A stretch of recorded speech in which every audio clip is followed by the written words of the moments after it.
আসসালামু আলাইকুম। কি অবস্থা সবার? এসএসসি ব্যাচ 2025 সবার কি অবস্থা ভাইয়া? তোমরা যারা আর্টস আর কমার্সের স্টুডেন্ট আছো তোমাদের হচ্ছে সায়েন্সের একটা সাবজেক্ট আছে তাই না? সায়েন্স নামে একটা সাবজেক্ট আছে, খালি কি গ্রুপ সাবজেক্ট পড়লে হবে? তো আজকে হচ্ছে বিগত ক্লাসগুলোতে তোমাদের সাথে আইসিটি নিয়ে ক্লাস হয়েছে, আজকে হচ্ছে তোমাদের সাথে ক্লাস নিতে আসছি আমি চয়ন ভাইয়া, বিজ্ঞান ক্লাস নিতে। বিজ্ঞান ক্লাস, বুঝছো? সাউন্ড কি ঠিক মতো শোনা যাচ্ছে? সাউন্ড কি ঠিক মতো ক্লিয়ার? আমি একটু চেক করি তো।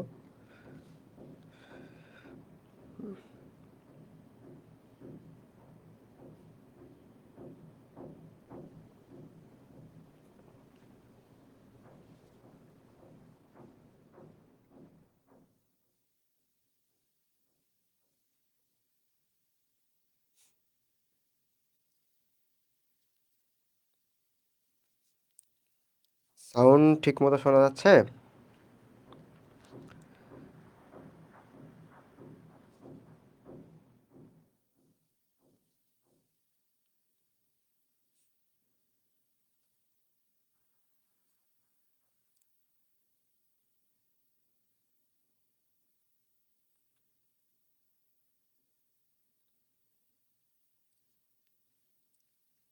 তাহলে সাউন্ড ক্লিয়ার, হ্যাঁ?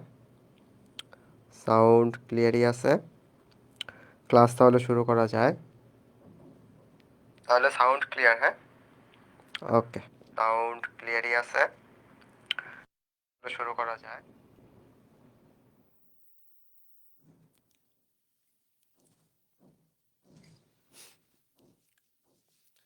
ওকে, তো আসো।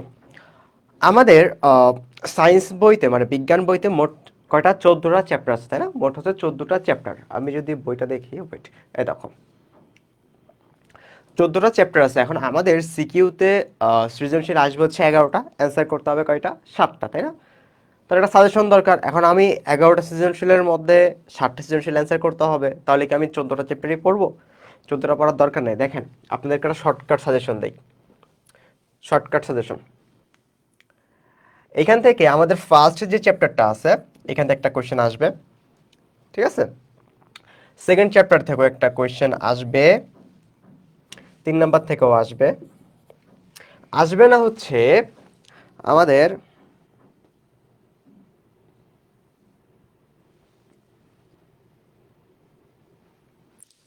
দেখেন, জীবন বাঁচাতে বিজ্ঞান, এই চ্যাপ্টার থেকে আমাদের কোনো কোয়েশ্চেন আসবে না। তাহলে একটা একটা চ্যাপ্টার কমে গেল না? আচ্ছা, এরপরে দেখেন দুর্যোগের সাথে বসবাস, এই চ্যাপ্টারটা থেকেও কোশ্চেন আসবে না, ঠিক আছে? দেখেন দুইটা চ্যাপ্টার কিন্তু অলরেডি বাদ হয়ে গেছে।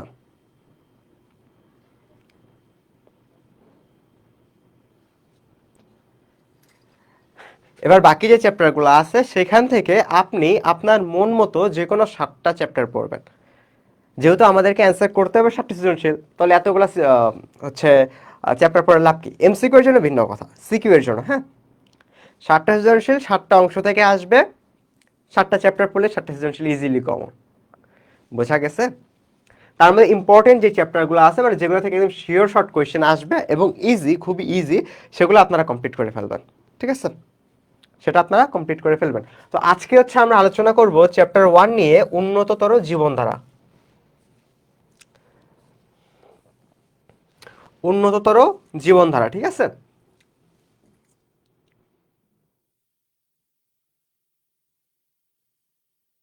ওকে, ওকে, শুনেন।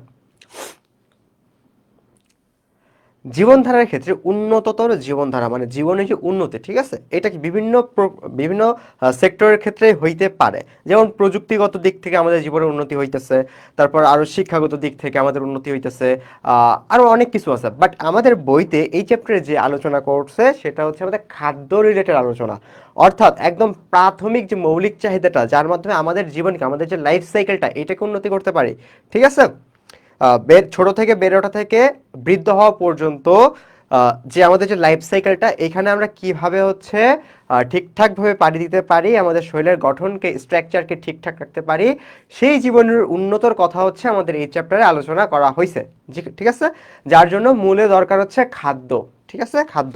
আচ্ছা, আসেন দেখি এই চ্যাপ্টারে আমাদের কি কি শিখাবে। এই চ্যাপ্টারে হচ্ছে আমাদের খাদ্যের যে উপাদানগুলো আছে, খাদ্যের উপাদান হচ্ছে 6টা, আপনারা জানেন নিশ্চয়ই। এই 6টা উপাদান সম্পর্কে আলোচনা করা হয়েছে। এরপর আরেকটা টপিক আসে হচ্ছে বিএমআই, বডি ম্যাস ইন্ডেক্স। ঠিক আছে, অর্থাৎ আপনার ওয়েটের সাথে, সরি, আপনার হচ্ছে হাইটের সাথে আর আপনার ওয়েটের সাথে আপনার বডি শেপ তারতম্য ঠিকঠাক আছে কিনা, আপনি একদম সুস্থ মানুষ কিনা, সেটা নির্ণয় করা হচ্ছে বিএমআই। ওকে, আচ্ছা। এরপর টপিক আসবে হচ্ছে নিরাপদ খাদ্য কি কি আছে সেগুলা, দেন কিভাবে খাদ্য সংরক্ষণ করা যায় সেগুলা, দেন সুষম খাদ্য বলতে কি বোঝায়, দেন হচ্ছে মাদক রিলেটেড কিছু কথাবার্তা আছে এখানে, মাদকাসক্তি, তারপর এখান থেকে কিভাবে বিরত থাকা যায় এই জিনিসগুলো। আর একদম লাস্টে একটা কথা টপিক আছে, সেটা হচ্ছে এইচআইভি বা এইডস রোগ যেটা। ঠিক আছে, তো আসেন আমরা হচ্ছে কথা আর বেশি না বলে একদম ডিরেক্ট পড়ার মধ্যে চলে যাই। আমাদের এখানে দেখে কি বলছে, তো দেখেন আমাদের একদম ফার্স্ট টপিক,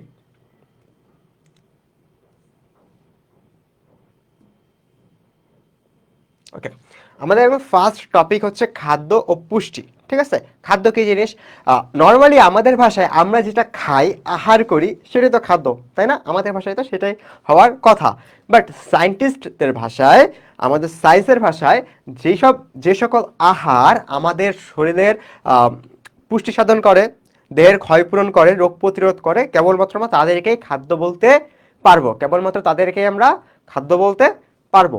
ঠিক আছে, এখন ধরেন ওই যে রাস্তার পাগলারা আছে না, পাগলারা দেখবেন মাঝে মাঝে হচ্ছে কি করে, ধরেন ধুলাবালি মেখে থাকে। ঠিক আছে, ধুলাবালি মাখতে মাখতে যা পায় তাই খায়, মাঝে মাঝে কাদা মাটি ধুলাবালি এগুলোও খায়। এখন ওগুলো কি তার জন্য খাদ্য? সে খাচ্ছে ঠিকই, বাট সেগুলো কি খাদ্য? সেগুলো তো খাদ্য না, তাই না? সেগুলো হচ্ছে অখাদ্য, অখাদ্য। আচ্ছা, তাহলে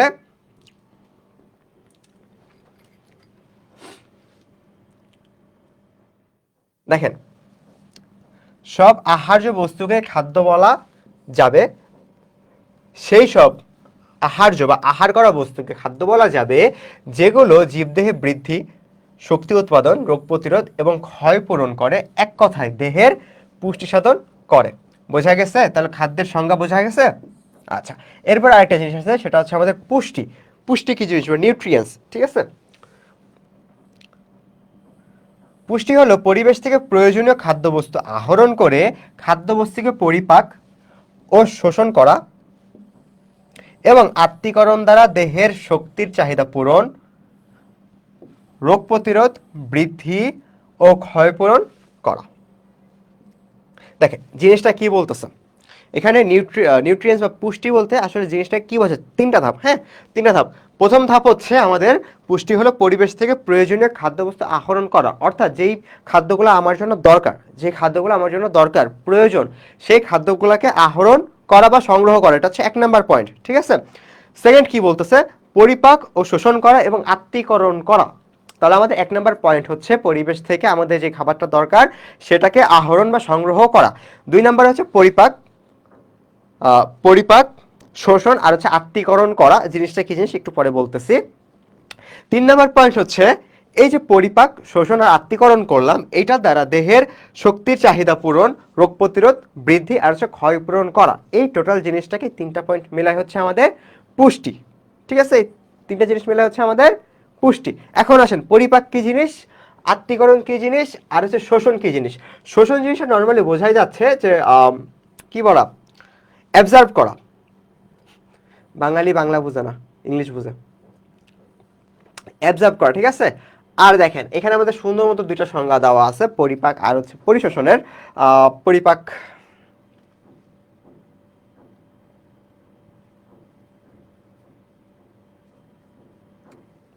দেখেন জটিল খাদ্যগুলো বিভিন্ন উৎসেচকের সাহায্যে আমাদের পরিপাকতন্ত্রের বিভিন্ন অংশে ভেঙে সরল খাদ্যে পরিণত করে এই প্রক্রিয়াকে পরিপাক বলে। অর্থাৎ পরিপাক বলতে বোঝাচ্ছে আমাদের বডির যে পার্টসগুলো আছে যেগুলো হচ্ছে আমাদের খাদ্য হজমে সহযোগিতা করে বা আমাদের খাদ্য হজম করার প্রক্রিয়ায় অংশগ্রহণ করে, সেই সকল পার্টস, ঠিক আছে, হজমের আরেকটা নাম হচ্ছে পরিপাক। আচ্ছা, যেই সকল পার্টস, আমাদের যেই সকল বডি পার্টস হজমের কাজে অংশগ্রহণ করে সেই সকল বডি পার্টসকে মিলায় বলতেছে হচ্ছে পরিপাক তন্ত্র। পরিপাক তন্ত্র। তাহলে জটিল খাদ্যগুলো, অর্থাৎ আমরা যে খাদ্য কণাগুলো খাই, ঠিক আছে, সেগুলো তো নর্মালি জটিল আকারেই থাকে, তাই না? খাদ্য কণাগুলো জটিল আকারে থাকে। সেই জটিল খাদ্য কণাগুলো বিভিন্ন উৎসেচকের সাহায্যে, এখানে উৎসেচক বলতে মেইনলি বোঝাচ্ছে আমাদের বডির ভিতরে সব কেমিক্যাল আছে যেগুলো হচ্ছে খাদ্যকে ভাঙতে এবং পরিপাক করতে বা হজম করতে সহায়তা করে, সেই সকল উৎসেচকের কথা বলা হচ্ছে।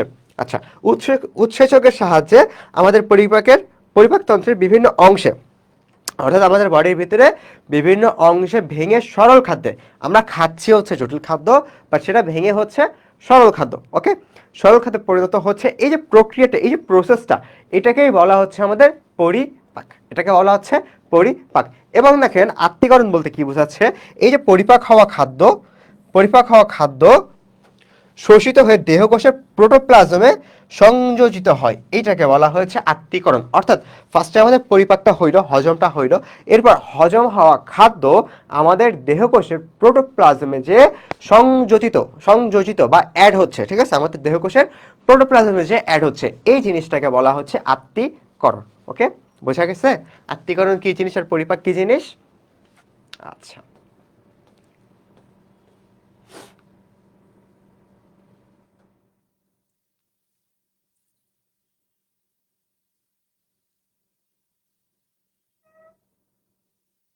এবার দেখেন খাদ্যের যেসব জৈব অথবা অজৈব উপাদান জীবের জীবনী শক্তির যোগান দেয় তাদের একসঙ্গে পরিপোষক বা নিউট্রিয়েন্টস বলে। আগেটা ছিল নিউট্রিশন, এটা হচ্ছে নিউট্রিয়েন্টস। ঠিক আছে, কি বলছে? খাদ্যের সব জৈব অথবা অজৈব উপাদান জীবনী শক্তির যোগান দেয় তাদেরকে একসঙ্গে কি বলে? পরিপোষক বলে বা নিউট্রিয়েন্টস। পরিপোষক বা নিউট্রিয়েন্টস। এক্সাম্পল কি? যেমন আছে হচ্ছে আপনাদের স্নেহ, ভিটামিন, খনিজ লবণ, গ্লুকোজ। এ হচ্ছে আমাদের নিউট্রিয়েন্টসের এক্সাম্পল। আচ্ছা, পরিপোষকের পরিপাকের প্রয়োজন হয় না, প্রাণীরা খাদ্যের মাধ্যমে পরিপোষক গ্রহণ করে থাকে। অর্থাৎ পরিপোষক যে অংশগুলা যেমন গ্লুকোজ, দেন হচ্ছে খনিজ লবণ, ভিটামিন, এদের পরিপাকের প্রয়োজন হয় না। আমরা যে খাবারগুলা খাই তার মধ্যেই পরিপোষকের অংশগুলা থাকে। বুঝছেন? আচ্ছা, দেন এখানে বলা আছে হচ্ছে খাদ্যের কাজ প্রধানত তিনটা। একটা হচ্ছে দেহের গঠন বৃদ্ধি সাধন, খাদ্য দেহের তাপ উৎপাদন, আর একটা হচ্ছে খাদ্য রোগ প্রতিরোধ, দেহকে সুস্থ সবল ও কর্মক্ষম রাখা। এগুলো হচ্ছে আমাদের কি খাদ্যের প্রধান প্রধান তিনটা কাজ। ঠিক আছে, মেইন কাজ। এবার আসে আমাদের খাদ্য উপাদান। আমাদের খাদ্য উপাদান হচ্ছে কয়টা? ছয়টা। ছয়টার মধ্যে আবার দুইটা ভাগ করা হয়েছে। একটা হচ্ছে মুখ্য উপাদান, একটা হচ্ছে সহায়ক উপাদান। ঠিক আছে, মুখ্য উপাদানের মধ্যে কি কি আছে? আমিষ, শর্করা, স্নেহ। আমিষ, শর্করা, স্নেহ, এটা হচ্ছে আমাদের মুখ্য উপাদান বা মেইন উপাদান। আর খনিজ লবণ, ভিটামিন, পানি, এই তিনটা হচ্ছে আমাদের সহায়ক উপাদান। ঠিক আছে, ছয় টাইপসই কিন্তু, ছয়টা খাদ্যের উপাদান কিন্তু আমাদের জন্য খুবই গুরুত্বপূর্ণ। এমন না যে মুখ্য বলে ওইটাই খাইতে হবে আর বাকিগুলো আমাদের জীবনে দরকার নেই। অবশ্যই কিন্তু এই কথাটা না। ঠিক আছে, আচ্ছা, এখানে একটা কথা বলা আছে, সেটা হচ্ছে খাদ্যের স্নেহ এবং শর্করাকে বলা হয় শক্তি উৎপাদক খাদ্য। এই জিনিসগুলো কিন্তু এমসিকিউতে আসে। এবং শর্করা, আমিষ আর স্নেহ হচ্ছে দেহ পরিপোষক খাদ্য। এটা হচ্ছে দেহ পরিপোষক খাদ্য। ঠিক আছে, যেগুলোকে আমরা গ্রহণ করি। এবং এই দেহ পরিপোষকের মধ্যেই পরিপোষকের যেই উপাদানগুলা, যেমন কি পড়ছিলাম, খনিজ লবণ, গ্লুকোজ, ভিটামিন, এগুলো হচ্ছে আমাদের এই দেহ পরিপোষকের মধ্যেই থাকে। ঠিক আছে, আচ্ছা। আর আমিষযুক্ত খাবারকে বলা হয় হচ্ছে দেহ গঠনের খাদ্য। যেটা বললাম এগুলো হচ্ছে আমাদের এমসিকিউর জন্য ইম্পর্টেন্ট। আচ্ছা, তো এই হচ্ছে আমাদের খাদ্য উপাদান। দেখেন মুখ্য আর হচ্ছে আমাদের সহায়ক উপাদান, যেখানে শর্করা, আমিষ, স্নেহ, ভিটামিন, খনিজ লবণ, পানি। আচ্ছা, এবার হচ্ছে আমাদের একটু ইন ডিটেইলসে ব্যাখ্যা যে কোনটার কাজ কি। যেমন এখানে হচ্ছে প্রথমে হচ্ছে শর্করা বা কার্বোহাইড্রেট। শর্করার আরেকটা নাম কি? শর্করার আরেকটা নাম হচ্ছে কার্বোহাইড্রেট, ঠিক আছে। আচ্ছা, শর্করা হচ্ছে মানুষের প্রধান খাদ্য। কার্বন, কার্বন, হাইড্রোজেন আর হচ্ছে অক্সিজেন, এই তিনটা জিনিস মিলায়ে হচ্ছে শর্করা জাতীয় খাদ্য তৈরি হয়। আচ্ছা, শর্করা জাতীয় খাদ্য বলতে এ দেখেন আরেকটা জিনিস দেখাই, শর্টে বলি, সামনে হচ্ছে বিস্তারিত পাবোই। এখানে আমাদের শর্করা বলতে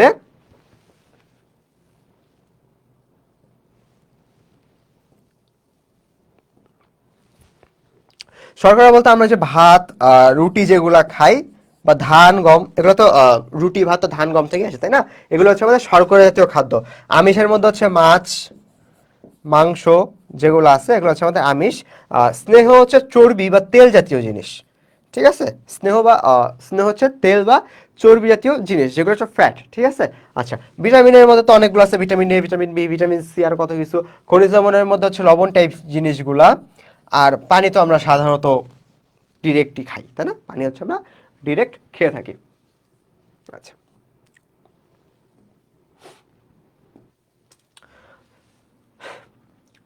তো এই যে কার্বন, হাইড্রোজেন আর অক্সিজেন নিয়ে হচ্ছে আমাদের শর্করা তৈরি হয়। শর্করা হচ্ছে এই জিনিসটা এমসিকিউর জন্য ইম্পর্টেন্ট। শর্করা হচ্ছে বর্ণহীন, গন্ধহীন, ঠিক আছে। শর্করা হচ্ছে আমাদের বর্ণহীন, গন্ধহীন, আর হচ্ছে একটা জিনিস অল্প মিষ্টি স্বাদ যুক্ত, ঠিক আছে। আমাদের শর্করাটা হচ্ছে অল্প মিষ্টি স্বাদ যুক্ত। ওকে, আচ্ছা।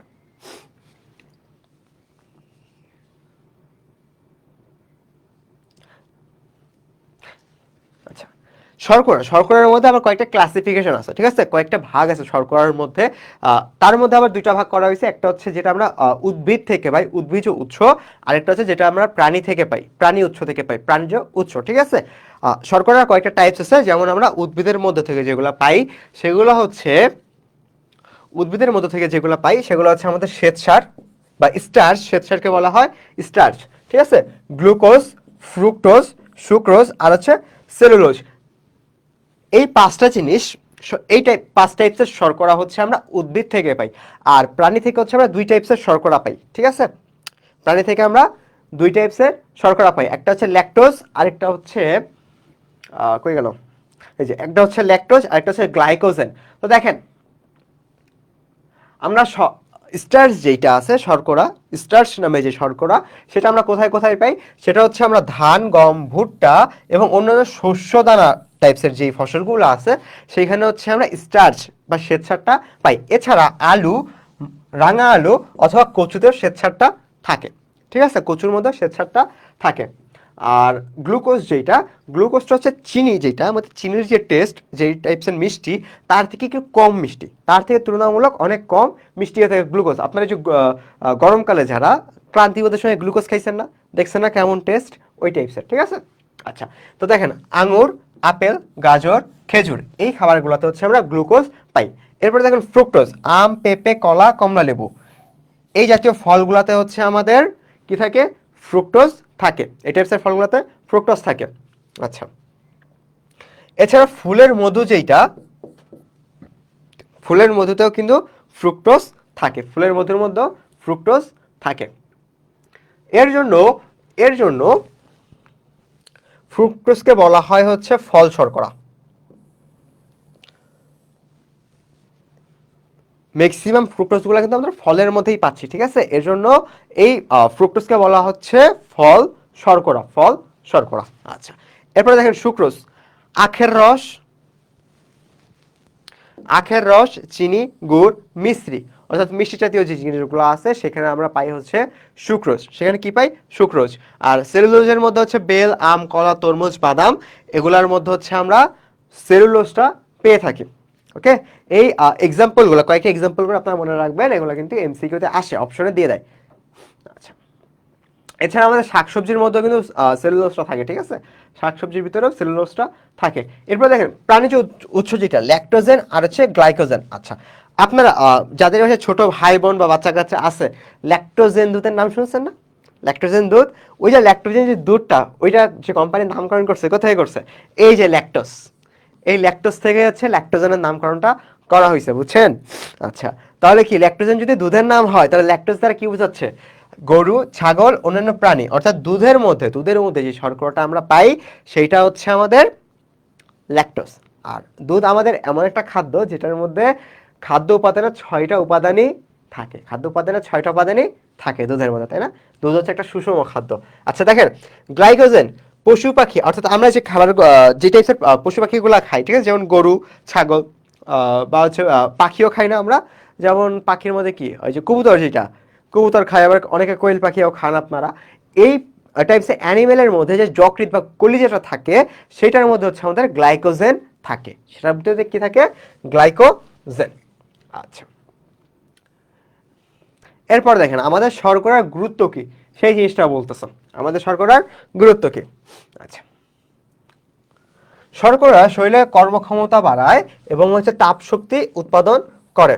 আচ্ছা, জীবদেহের বিপাকীয় কাজের জন্য যে শক্তির প্রয়োজন হয় সেটি কার্বোহাইড্রেট জাতীয় খাদ্য জারণের ফলে উৎপন্ন হয়। জীবদেহে বিপাকীয় কাজের জন্য যে শক্তির প্রয়োজন হয় সেটি কার্বোহাইড্রেট জাতীয় খাদ্য জারণের ফলে উৎপন্ন হয়। আচ্ছা, এখানে জীবদেহের বিপাকীয় জিনিস বলতে কি বুঝাইতেছে? অর্থাৎ আমাদের খাদ্য হজম হওয়ার জন্য যে কেমিক্যালগুলো দরকার আছে না, হ্যাঁ, খাদ্য হজমের জন্য যেই রিয়াকশনগুলো হয় আমাদের দেহের ভিতরে, অভ্যন্তরে যেই রিয়াকশনগুলো হয় সেটাকেই বলা হচ্ছে বিপাকীয় কাজ, পরিপাকের যে কাজটা, ঠিক আছে, বিপাকীয় বা হজমের যে কাজটা।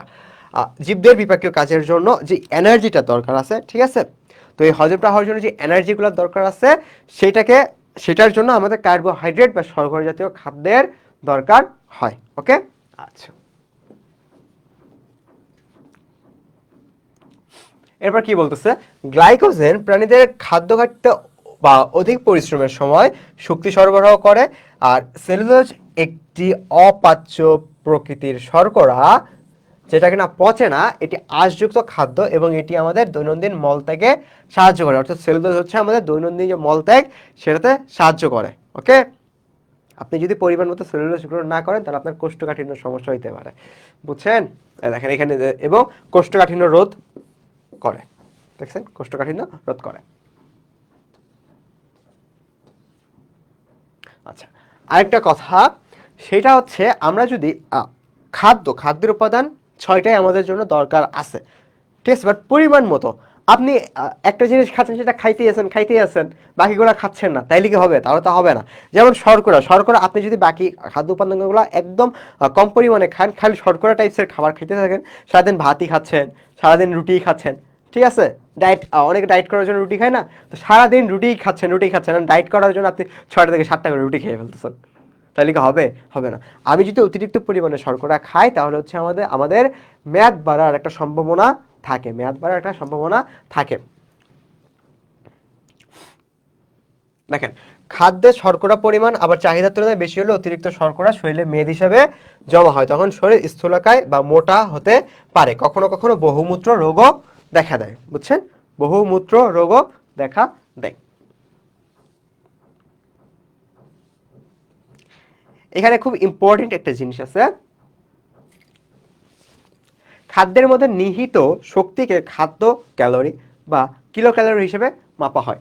খাদ্যের মধ্যে এনার্জিটা আছে, খাদ্যের মধ্যে যে পাওয়ার বা এনার্জিটা আছে সেটাকে হচ্ছে আমরা ক্যালোরি বা কিলো ক্যালোরি হিসাবে ক্যালকুলেট করি। আচ্ছা, ক্যালোরি কি জিনিস?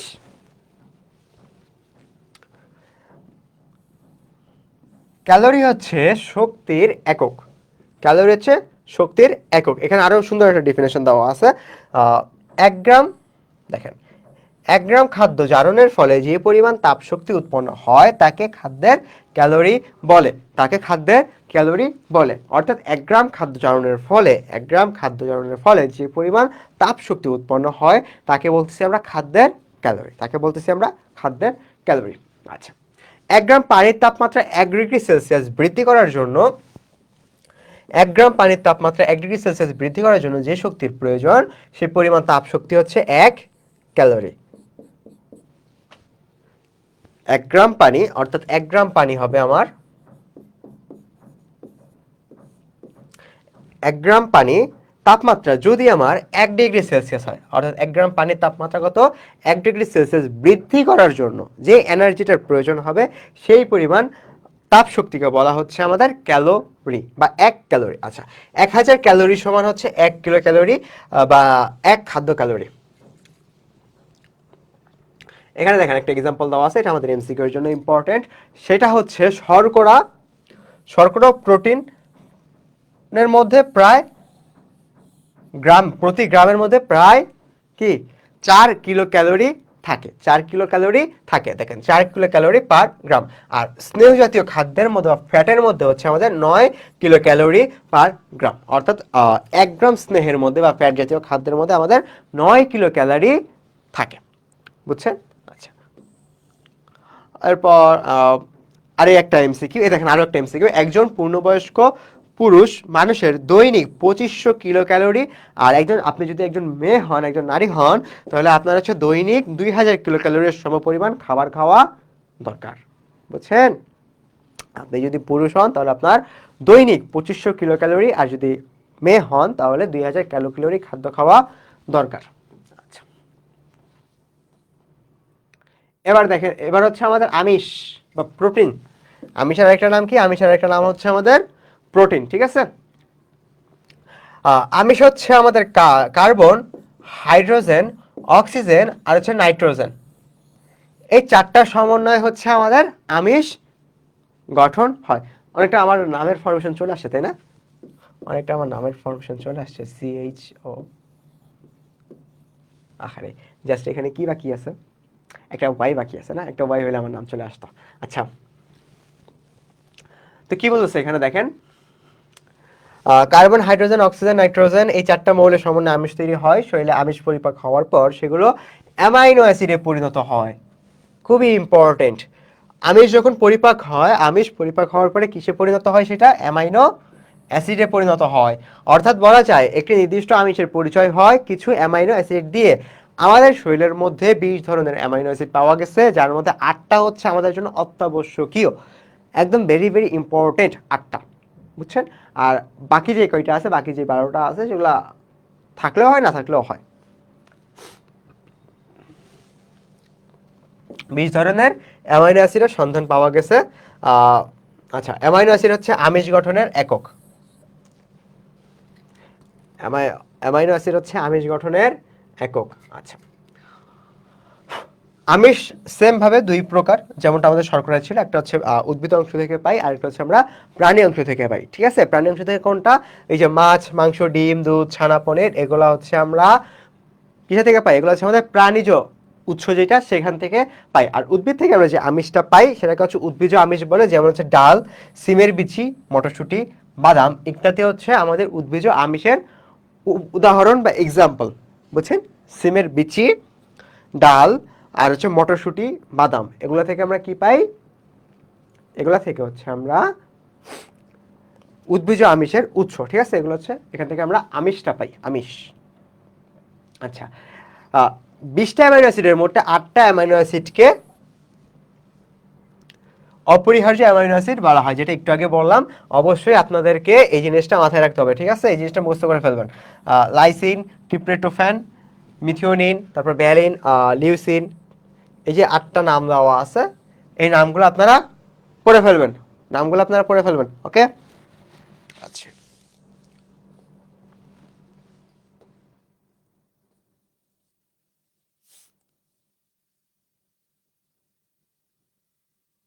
এই তো।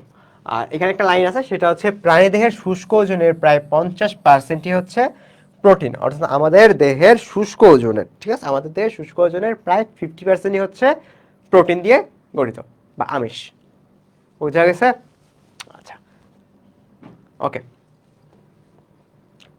এরপর চলে আসতেছে হচ্ছে আমাদের ফ্যাট, স্নেহ পদার্থ বা লিপিড বা ফ্যাট, ঠিক আছে? ফ্যাটি অ্যাসিড ও গ্লিসারলের সমন্বয়ে দেখেন আমাদের স্নেহ জাতীয় পদার্থ কি কি দিয়ে গঠিত?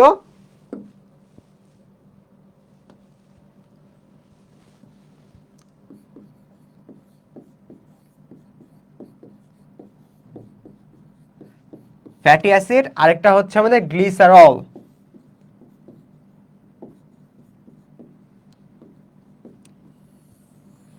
এই দুইটা জিনিসের সমন্বয় হচ্ছে আমাদের স্নেহ জাতীয় পদার্থ গঠিত।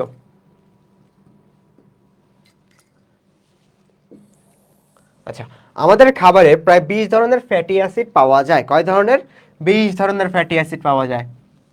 যেমনটা আমাদের আমিষের ক্ষেত্রে কিন্তু 20টা, তাই না? আচ্ছা, কঠিন স্নেহ পদার্থগুলোকে চর্বি বলে। চর্বি হচ্ছে সম্পৃক্ত ফ্যাটি অ্যাসিড। চর্বি কি? চর্বি হচ্ছে সম্পৃক্ত ফ্যাটি অ্যাসিড। সাধারণ তাপমাত্রায় এগুলো কঠিন অবস্থা থাকে, যেমন মাছ কিংবা মাছের চর্বি, মাছ কিংবা মাংসের চর্বি, বুঝছেন? আচ্ছা, যেসব স্নেহ পদার্থ তরল সেগুলোকে তেল বলে। তাহলে যেসব স্নেহ পদার্থ হচ্ছে কঠিন অবস্থায় থাকে সেগুলোকে বলছে চর্বি, যেগুলো লিকুইড অবস্থায় থাকে সেগুলো কি বলতেছি? সেগুলো বলছে হচ্ছে তেল। তেল হচ্ছে অসম্পৃক্ত ফ্যাটি অ্যাসিড। তাহলে আমাদের চর্বি হচ্ছে সম্পৃক্ত ফ্যাটি অ্যাসিড আর তেল হচ্ছে অসম্পৃক্ত ফ্যাটি অ্যাসিড। সাধারণ তাপমাত্রায় এগুলো তরল থাকে, যেমন আমাদের সয়াবিন তেল, সরিষার তেল। ওকে। আচ্ছা, স্নেহ পদার্থ হচ্ছে দুই প্রকার উৎস অনুযায়ী, একদম সেম জিনিস। একটা হচ্ছে উদ্ভিজ উপাদান, একটা হচ্ছে উদ্ভিজ উৎস, আর একটা হচ্ছে প্রাণীজ উৎস। প্রাণী থেকে আমরা যেটা পাই অলরেডি আমাদের বলা হয়ে গেছে, চর্বি সহ মাংস, মাখন, ঘি, পনির, ডিম, ডিমের কুসুম। এই জিনিসটা কিন্তু ইম্পর্টেন্ট। ডিমের কুসুমের মধ্যে আমরা কি পাই? ডিমের কুসুমের মধ্যে আমরা স্নেহ জাতীয় পদার্থ পাই। আর উদ্ভিজ উপাদান থেকে কি আছে? যেমন হচ্ছে সরিষা, সয়াবিন, তিল, তিসি, ভুট্টা, নারকেল, সূর্যমুখী, পাম, পাম অয়েল যেটাকে বলে, প্রভৃতি থেকে হচ্ছে আমরা তেল পাই। আচ্ছা, এবার কি বলছে? কাজু বাদাম, পেস্তা বাদাম আর চীনা বাদামের মধ্যেও স্নেহ পদার্থ থাকে। কাজু বাদাম, পেস্তা বাদাম এগুলোর মধ্যেও স্নেহ জাতীয় পদার্থ থাকে। বোঝা গেছে? ওকে। আচ্ছা, এবার এখানে হচ্ছে আমাদের স্নেহ জাতীয় পদার্থের কাজ নিয়ে আলোচনা করছে। খাদ্যবস্তুর মধ্যে স্নেহ পদার্থ বেশি তাপ ও শক্তি উৎপাদন করে। অর্থাৎ আমাদের ফ্যাটি যেটা, ঠিক আছে, স্নেহ পদার্থ যেটা, সেটা হচ্ছে আমাদের শরীরের মধ্যে সবচেয়ে বেশি পরিমাণে এনার্জি আর হচ্ছে তাপ উৎপাদন করে। দেহের পুষ্টি ও বৃদ্ধির জন্য স্নেহ পদার্থ অতি আবশ্যক। স্নেহ পদার্থ থেকে তাপের অপচয় বন্ধ করে এবং হচ্ছে ভবিষ্যতের জন্য খাদ্য ভাণ্ডার হিসাবে কাজ করে। দেখা যাচ্ছে ত্বকের মসৃণতা ও সজীবতা বজায় রাখে এবং চর্মরোগ প্রতিরোধ করে। কে করে চর্মরোগ প্রতিরোধ? স্নেহ জাতীয় পদার্থ। আরেকটা জিনিস, এই জিনিসটা খুবই ইম্পর্টেন্ট এমসিকিউ এর জন্য, যেসব ভিটামিন এ, ডি, ই, কে স্নেহজাতীয় পদার্থের দ্রবণীয় সেগুলো শোষণে সাহায্য করে। তাহলে স্নেহজাতীয় পদার্থের মধ্যে কোন ভিটামিনগুলো দ্রবণীয়? স্নেহ জাতীয় পদার্থের মধ্যে কোন ভিটামিনগুলো দ্রবণীয়? এই জিনিসটা কিন্তু এমসিকিউর জন্য খুবই important. A, D, E, K. Vitamin A, vitamin D, vitamin E, vitamin K, এই চারটা ভিটামিন হচ্ছে স্নেহ জাতীয় পদার্থে দ্রবণীয়। আচ্ছা, এরপর হচ্ছে আমাদের অভাবজনিত রোগ। দীর্ঘদিন স্নেহ পদার্থের অভাব হলে শরীরে সঞ্চিত প্রোটিন ক্ষয় হয়, দেহের ওজন কমে যায়, শরীরে অতিরিক্ত স্নেহ পদার্থ জমা হলে দেহে রক্তে চলাচলে ব্যাঘাত ঘটে, কোলেস্টেরলের পরিমাণটা বেড়ে যায়। এই কারণে মেদবহুল দেহে সহজে রোগ আক্রমণ করে। অর্থাৎ কম খাইলেও জ্বালা, বেশি খাইলেও জ্বালা। তাহলে কি করতে হবে? পরিমিত খাইতে হবে। বুঝছেন? আপনি একদম এটা খানই না, এটাও সমস্যা। আবার বেশি খান, ফাস্ট ফুড যেগুলো আছে খাওয়া যাবে না কিন্তু বেশি, বেশি খাইলেই জ্বালা কিন্তু। এরপর হচ্ছে আমাদের ভিটামিন বা খাদ্য প্রাণ। ভিটামিনকে আরেক ভাষায় কি বলা হয়? ভিটামিনকে আরেক নাম হচ্ছে খাদ্য প্রাণ। খাদ্য প্রাণ। আচ্ছা, খাদ্যে পরিমাণ মতো শর্করা, আমিষ ও স্নেহ পদার্থ থাকার পরেও জীবের স্বাভাবিক বৃদ্ধি এবং পুষ্টির জন্য বিশেষ এক ধরনের খাদ্য উপাদানের প্রয়োজন। এই খাদ্য উপাদানকে ভিটামিন বা ভাইটামিন বলে। আচ্ছা,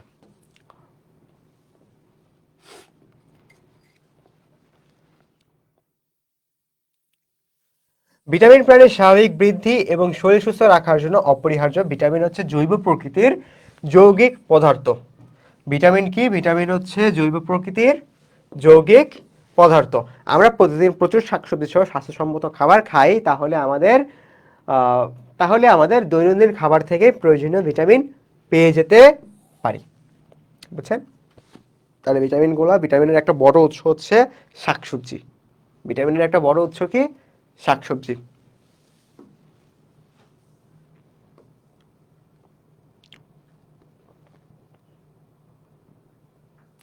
অলরেডি যেটা বলা হয়েছে সেটা হচ্ছে আমাদের স্নেহ দ্রবণীয় ভিটামিন হচ্ছে vitamin A, vitamin D, vitamin E, vitamin K, এগুলো হচ্ছে আমাদের স্নেহ জাতীয় পদার্থে দ্রবণীয়। আচ্ছা, এর আর হচ্ছে পানিতে দ্রবণীয় হচ্ছে ভিটামিন বি কমপ্লেক্স আর হচ্ছে ভিটামিন সি। 12টা ভিটামিনের সমন্বয়, 12টা ভিটামিনের সমন্বয় হচ্ছে আমাদের ভিটামিন বি কমপ্লেক্স, আর আরেকটা হচ্ছে ভিটামিন সি, ভিটামিন সি। এটা হচ্ছে আমাদের পানিতে দ্রবণীয়। আর স্নেহ জাতীয় পদার্থের মধ্যে দ্রবণীয় কোনটা? ওই উপরের চারটা। ঠিক আছে, এটাও কিন্তু খুব ইম্পর্টেন্ট এমসিকিউ।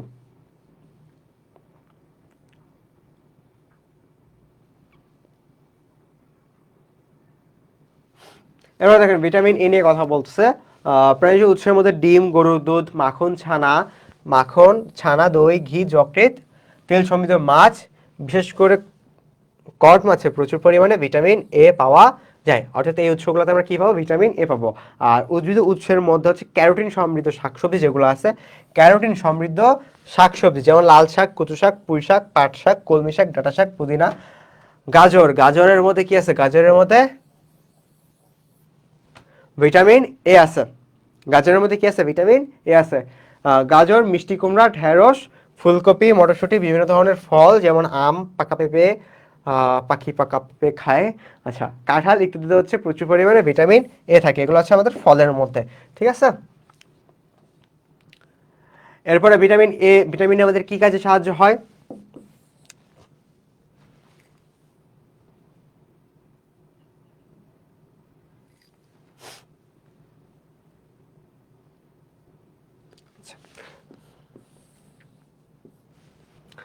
দেহের স্বাভাবিক গঠন ও বর্ধন সুষ্ঠুভাবে সম্পন্ন হওয়ার জন্য নিশ্চিত করে আমাদের ভিটামিন এ দেহের বিভিন্ন আবরণী, যেমন আবরণী কলা, যেমন হচ্ছে স্কিন, চোখের কর্নিয়া ইত্যাদি স্বাভাবিক ও সজীব রাখে। এরপর হচ্ছে হাড় আর দাঁতের যে গঠন, স্ট্রাকচারটা, দাঁতের মাড়ি যেটা, এটাও মজবুত রাখে কে? Vitamin A. ঠিক আছে, আর হচ্ছে দৃষ্টিশক্তি ঠিক রাখে। তারপর রাতকানা রোগ যেটা, এটা প্রতিরোধ করে কে? Vitamin A. রাতকানা রোগ প্রতিরোধ করে কে? Vitamin A.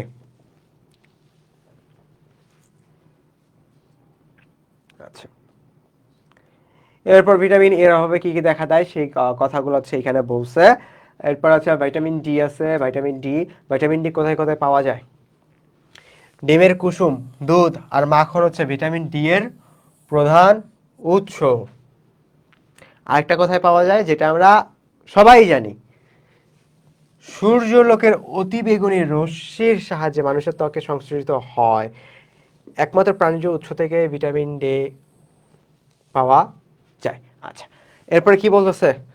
বাঁধাকপি, যকৃৎ ও তেল সমৃদ্ধ মাছে ভিটামিন ডি পাওয়া যায়। ঠিক আছে, ভিটামিন ডি শরীরে ক্যালসিয়াম শোষণ করতে সাহায্য করে, যা হাড় তৈরির কাজে লাগে। ভিটামিন ডি এর অভাবে শিশুদের রিকেট রোগ হতে পারে। তাহলে রিকেট রোগ কিসের অভাবে হয়? ভিটামিন ডি এর অভাবে হচ্ছে রিকেট রোগ হয়। দৈনিক চাহিদা থেকে বেশি পরিমাণে ভিটামিন ডি গ্রহণ করলে শরীরের ক্ষতি হয়। সবকিছুই সবকিছু লিমিটের বাইরে সবকিছুই ক্ষতিকর। আচ্ছা, এর ফলে অধিক ক্যালসিয়াম ও ফসফরাস শোষিত হওয়ায় রক্তে এদের পরিমাণ বৃদ্ধি পায়, যে কারণে বৃক্ক বা কিডনি, হৃৎপিণ্ড, ধমনী ইত্যাদিতে প্রচুর পরিমাণে ক্যালসিয়াম জমা হতে থাকে। দেন হচ্ছে আমাদের ভিটামিন এর উৎস হচ্ছে আমাদের লেটুস পাতা যেটা, দেন হচ্ছে সূর্যমুখীর যে বীজ, তারপর হচ্ছে তুলা বীজ। ঠিক আছে, এগুলোর মধ্যে কি পাবো আমরা? এগুলোর মধ্যে হচ্ছে আমরা ভিটামিন ইটাকে সহজে খুঁজে পাবো। আচ্ছা, এরপর আসেন ভিটামিন বি কমপ্লেক্স মধ্যে দেখেন পানিতে দ্রবণীয় 12টা ভিটামিন বি রয়েছে। এই 12টা ভিটামিন বি কে বলা হয় হচ্ছে ভিটামিন বি কমপ্লেক্স। আচ্ছা, ভিটামিনের এই গুচ্ছকে ভিটামিন বি কমপ্লেক্স বলে। দেহের স্বাভাবিক সুস্থতার জন্য খাবারে ভিটামিন বি কমপ্লেক্স খুবই গুরুত্বপূর্ণ। দেহের বৃদ্ধি, স্নায়ু ও মস্তিষ্কের কাজ, দেহকোষের বিপাকীয় কাজ, যারা হচ্ছে প্রজনন ইত্যাদি সম্পন্ন করার জন্য আমাদের ভিটামিন ডিটা খুবই খুবই দরকার। এটা হচ্ছে আমার বোন বলে, বুঝছেন? আমরা তো বলি খুবই, আর আমার বোন বলে কি খুবই দরকার, খুবই দরকার। দেখেন এখানে হচ্ছে কয়েকটা ভিটামিন দেওয়া আছে, যেমন ভিটামিন বি 1 যেটা, এটা হচ্ছে থায়ামিন। দেন হচ্ছে রাইবো ফ্লাভিন, এটা হচ্ছে আমাদের বি 2, এগুলোর উৎস। আর হচ্ছে অভাবজনিত রোগ দেওয়া আছে, এগুলো আপনারা একটু পড়ে ফেলবেন কেমন। তারপর হচ্ছে নিয়াসিন বা নিকোটিনিক যেটা, বি 5।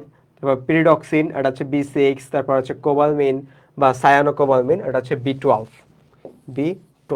আচ্ছা, এরপর হচ্ছে ভিটামিন সি। ভিটামিন সি কি? টাটকা শাকসবজি যেটা, তারপর হচ্ছে টাটকা ফলে ভিটামিন সি পাওয়া যায়।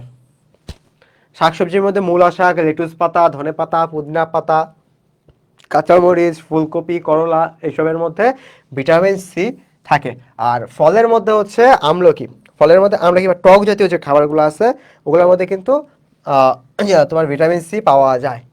ঠিক আছে, দেন আনারস, পেয়ারা। আর শুকনো ফল ও বীজে এবং টিনজাত খাদ্যে এই ভিটামিন থাকে না। টিনজাত বলতে হচ্ছে বাহিরের কান্ট্রিগুলোতে, ম্যাক্সিমাম বাহিরের কান্ট্রিগুলোতে খাবারগুলো সংরক্ষণ করার জন্য টিনের কৌটার মধ্যে সংরক্ষণ করা হয়, বুঝছো? ওই জিনিসগুলোর মধ্যে হচ্ছে ভিটামিনটা থাকে না, ওইটাকে বলা হচ্ছে টিনজাত। আচ্ছা, এবার ভিটামিন সি এর কি কাজ আছে এই জিনিসটা দেখেন। ভিটামিন সি এর অভাবে, তীব্র অভাবে কিন্তু স্কারবি বা দাঁতের মাড়ি থেকে রক্ত পড়ার যে রোগটা, এটাকে বলা হচ্ছে স্কারবি। এটা হচ্ছে আমাদের ভিটামিন সি এর অভাবে হয়ে থাকে। ঠিক আছে, দেন হচ্ছে এর অভাবে অস্থির গঠন শক্ত ও মজবুত হতে পারে না, ত্বকে ঘা হয়, ক্ষত শুকাতে দেরি হয়, দাঁতের মাড়ি ফুলে দাঁতের ইনামেল উঠে যায়, দাঁত দুর্বল হয়ে অকালে ঝরে পড়ে যায়। আচ্ছা, রোগ প্রতিরোধ ক্ষমতা কমে গিয়ে সহজে ঠান্ডা লাগে। এগুলো হচ্ছে আমাদের ভিটামিন সি এর অভাবে হয়। এরপরে আমাদের হচ্ছে খাদ্য উপাদানের একদম লাস্ট দুইটা টপিক, একটা হচ্ছে খনিজ লবণ আর একটা হচ্ছে পানি। খনিজ লবণ আর পানি। আচ্ছা, এখানে কি বলতেছে? জীবদের স্বাভাবিক বৃদ্ধি, পুষ্টির জন্য ভিটামিনের মতো খনিজ পদার্থ বা খনিজ লবণও খুবই প্রয়োজনীয়।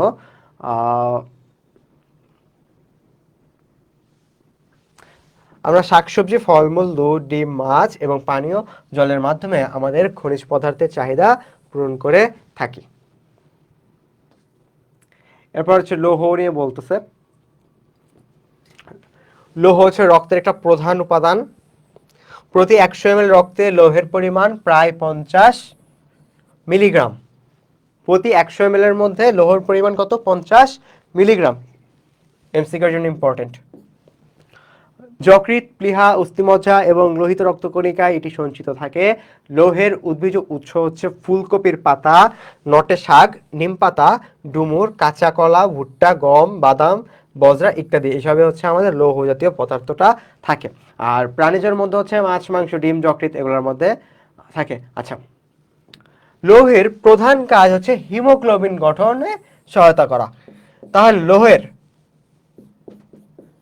লৌহের প্রধান কাজ কি? হিমোগ্লোবিন গঠনে সহায়তা করা। ঠিক আছে,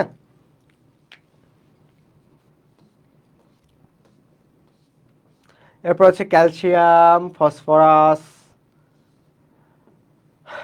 এরপর ফাইনালি হচ্ছে আমাদের পানি। পানি নিয়ে আলোচনা করতেছে। পানি খাদ্যের একটা প্রধান উপাদান, মানবদেহের জন্য পানি অপরিহার্য। এই জিনিসটা খুব ইম্পর্টেন্ট। আমাদের দৈনিক ওজনের 60-75% হচ্ছে পানি। দেখেন, আমাদের দৈহিক ওজনের, ঠিক আছে, আমাদের বডির যে ওয়েটটা তার মধ্যে 60-75% হচ্ছে পানি। তাহলে দেখেন পানিটা আমাদের জন্য কতটা গুরুত্বপূর্ণ। যদি পানির পরিমাণ কমে যায় তাহলে কি আমাদের ওয়েটও কমে যাবে না? যদি পানির পরিমাণ কমে যায় আমাদের ওয়েটও কমে যাবে। আচ্ছা, এর জন্য আমাদের হচ্ছে ডেইলি সুস্থ থাকার জন্য আমাদের কতটুকু পানি খাওয়া উচিত? 2 থেকে 3 লিটার ডেইলি, তাই না?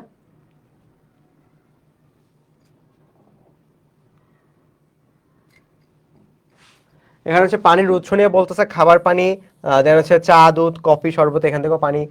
আর বিভিন্ন খাদ্যের মধ্যে যেমন শাকসবজি আর ফলমূলের মধ্যে পানিটা থাকে। ঠিক আছে, পানিটা থাকে। এই দেখেন একজন প্রাপ্তবয়স্ক মানুষের দৈনিক 2 থেকে 3 লিটার পানি পান করা উচিত, কারণ প্রায় এ পরিমাণ পানি প্রত্যেক দিনই আমাদের শরীর থেকে বের হয়ে যায়। বুঝছেন? এই তো পানির গুরুত্ব আশা করি আর বলা লাগবে না, আমরা সবাই জানি পানির কি গুরুত্ব আমাদের জীবনে। পানির অপর নাম কি? পানির অপর নাম হচ্ছে জীবন। রাফেজ বা আঁশ, হচ্ছে আঁশযুক্ত খাবার। রাফেজের গুরুত্ব দেওয়া আছে। এবার দেখেন আমাদের নেক্সট টপিক যেটা body mass index, BMI। Body mass index.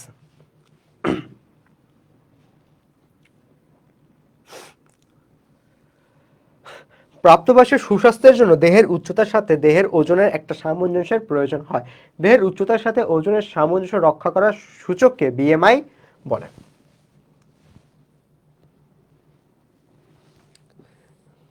দেহের উচ্চতার সাথে ওজনের সামঞ্জস্য রক্ষা করার সূচককে বিএমআই বা বডি মাস ইন্ডেক্স বলে, বা এই বডি মাস ইন্ডেক্সকে ভর সূচীও বলা হয়। বুঝছেন? তাহলে আমার হাইটের সাথে আমার ওয়েটের কি তারতম্যটা হবে, বা কতটুকু ওয়েট রাখলে আমার বয়স এবং আমার হাইটের সাপেক্ষে, আমার বয়স এবং আমার হাইটের সাপেক্ষে আমার কতটুকু ওজন হইলে আমি সুস্থ থাকবো, এটাই হচ্ছে আমাদের বডি ম্যাস ইন্ডেক্স। ওকে, আচ্ছা, এখানে আমাদের ম্যাথটা প্রায় সময় আসে, ম্যাথটা কিভাবে ক্যালকুলেট করতে হয় সেই জিনিসটা। এখানে আমাদের একটা ফর্মুলা আছে, দেখেন, দেহের ওজন হচ্ছে কেজিতে থাকবে, আর হচ্ছে দেহের উচ্চতা অর্থাৎ বিএমআই যেটা, এটার ফর্মুলা কি? এটার ফর্মুলা হচ্ছে ওজন, আমাদের দেহের যে ওজন অবশ্যই এটার একক হবে কেজিতে, এটার একক কিসে হবে? কেজিতে হবে। আর হচ্ছে আমাদের উচ্চতা, উচ্চতা স্কোয়ার, এটা উচ্চতা কিসে হবে? উচ্চতা হচ্ছে মিটার এককে থাকবে। ঠিক আছে, তাহলে বডি ম্যাস ইন্ডেক্স বিএমআই নির্ণয় করার সূত্র কি?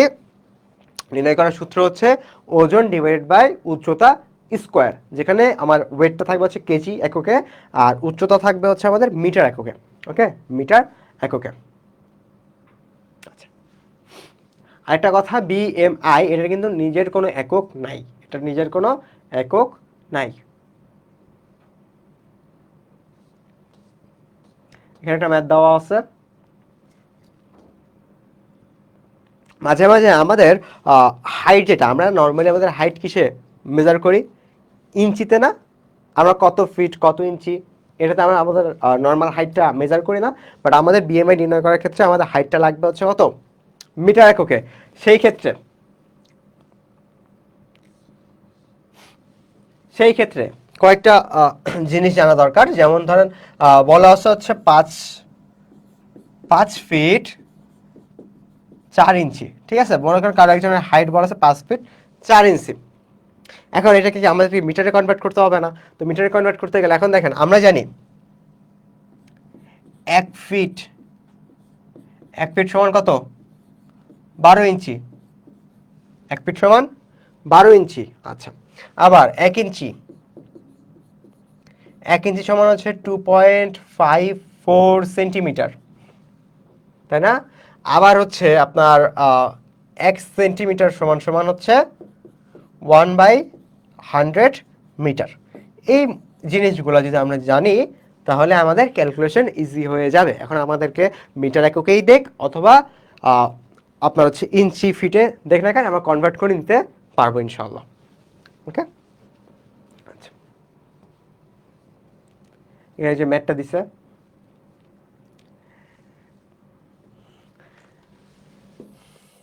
দাগান, এই জিনিসটা দাগান, একটা আদর্শ বিএমআই, অর্থাৎ আমার বিএমআই এর পরিমাণ কোন রেঞ্জের ভিতরে থাকলে আমি একজন সুস্থ মানুষ, সেই রেঞ্জটা হচ্ছে আমাদের 18.5 থেকে 24.5। এর এই রেঞ্জের ভিতরে যদি আপনার বিএমআইটা থাকে আপনার বয়স এবং হাইট অনুসারে, তাহলে আপনি হচ্ছে পারফেক্ট। ঠিক আছে, যদি এর কম হয়, যদি এর কম হয় তাহলে হচ্ছে আপনার ওজন কম আছে, আপনি স্বাস্থ্যহীনতার মধ্যে আছেন, স্বাস্থ্যহীনতা। যদি এর বেশি হয় তাহলে হচ্ছে আপনি স্বাস্থ্য ঝুঁকির মধ্যে আছেন, আর যদি একদম অত্যাধিক বেশি হয় তাহলে আপনি একদম হাই রিস্কের মধ্যে আছেন, আপনি যে কোনো সময় ধুম করে ফেটে যেতে পারেন। বুঝছেন? ধুম করে ফেটে যেতে পারেন।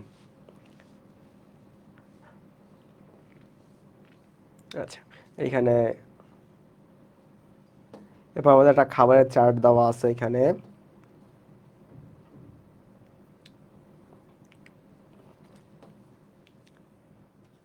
এরপর হচ্ছে আমাদের সুষম খাদ্য। সুষম খাদ্য, সুষম খাদ্য বলতে কোনো নির্দিষ্ট খাদ্যবস্তুকে বোঝায় না, যে খাদ্যের 6টি উপাদানই গুণাগুণ অনুসারে উপযুক্ত পরিমাণে থাকে এবং যে খাদ্য গ্রহণ করলে দেহে স্বাভাবিক কাজকর্মের জন্য উপযুক্ত পরিমাণ ক্যালোরি পাওয়া যায় তাকে বলা হয় সুষম খাদ্য বা ব্যালেন্সড ডায়েট বলে। ওকে, এই ডেফিনেশনটা কিন্তু ইম্পর্টেন্ট, সুষম খাদ্য কাকে বলে, ডেফিনেশনটা সুন্দর মতো মাথায় রাখবেন, ঠিক আছে। সুষম খাদ্য বলতে ফিক্সড কোনো খাবারকে কিন্তু বোঝাইতেছে না, সুষম খাদ্য বলতে ফিক্সড কোনো খাবারকে বোঝাচ্ছে না। আচ্ছা,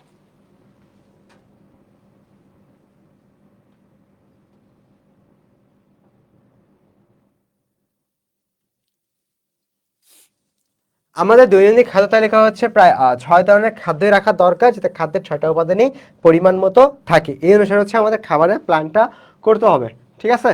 যে কোনো একটাই বেশি খাইতেছে একটা কম খাইতেছে এমনটা যেন না হয়। সুষম খাদ্য তালিকা তৈরির সময় মানুষের বয়স, লিঙ্গভেদ, কিরকম কাজ করে সেই দিকগুলো কিন্তু অবশ্যই বিবেচনা করতে হবে, ঠিক আছে। আপনি যদি অনেক হেভি ওয়ার্ক করেন, কঠোর পরিশ্রম করেন, তাহলে আপনার খাদ্য তালিকা হচ্ছে এক টাইপসের হবে, কারণ আপনার এনার্জি বেশি ব্যয় হয়, তাই না। আপনার এনার্জি বেশি ব্যয় হয় দেখে আপনার খাদ্য টাইপস হবে একরকম। আর যারা হচ্ছে কম পরিশ্রম করে বা সারাদিন ঘুমায়, খেয়ে বসে ঘুমায়, ঠিক আছে, তাদের জন্য কি এনার্জিটা, তাদের এনার্জি তো কম লস হয়, তাই না। তাদের জন্য আবার খাদ্য তালিকাটা ভিন্ন হবে, সেটাই এখানে হচ্ছে বলতেছে। এখানে দেখেন একটা খাদ্য তালিকা দেওয়া আছে, সেটা হচ্ছে সুষম খাদ্যের তালিকা। শর্করার মধ্যে হচ্ছে ভাত, রুটি, চিনি, গুড় এগুলা। প্রোটিনের মধ্যে হচ্ছে মাছ, মাংস, ডিম রাখছে। স্নেহ পদার্থের মধ্যে মাখন, তেল, ঘি। ভিটামিনের মধ্যে দুধ, ডিম, ফলমূল, মাছ, মাংস। আর খনিজ লবণের মধ্যে হচ্ছে দুধ, ডিম আর হচ্ছে শাক, সবজি। এটা হচ্ছে একটা চার্ট, সুষম খাদ্যের একটা চার্ট, ঠিক আছে। আপনি আপনার কাজ অনুসারে, আপনার বয়স অনুসারে, আপনার লিঙ্গ অনুসারে আপনার নিজের চার্ট বানাইতে হবে, আপনার কোনটা প্রয়োজন সেই অনুসারে। আচ্ছা, সুষম খাদ্য পিরামিড। সুষম খাদ্য পিরামিড এটা কি জিনিস আবার, তাই না। আচ্ছা, দেখেন, শর্করাজাত খাদ্য উপাদানকে নিচে রেখে, শর্করাজাতীয় খাদ্য উপাদানকে নিচে রেখে বাকি যে খাদ্য উপাদানগুলো আছে তাদের ক্রম অনুসারে, মানে কোনটা কতটুকু প্রয়োজন তাদের ক্রম অনুসারে যে সজ্জাটা, সেটাকে বলা হচ্ছে খাদ্য পিরামিড বা সুষম খাদ্য পিরামিড। দেখেন এখানে আমাদের উপরে, সবার উপরে আছে হচ্ছে ফ্যাট বা স্নেহ, অর্থাৎ আমাদের সুষম খাদ্য তালিকায় ফ্যাটের পরিমাণটা কম রাখা উচিত এবং সবচেয়ে বেশি রাখা উচিত কি, শর্করা জাতীয় খাদ্য। এরপরে দেখেন শর্করার পরে হচ্ছে কি কি আছে, আমিষ, তার উপরে আছে হচ্ছে ভিটামিন আর হচ্ছে খনিজ লবণ, আর একদম উপরে হচ্ছে আমাদের স্নেহ জাতীয় খাবার, ঠিক আছে। এই হচ্ছে আমাদের খাদ্য পিরামিড।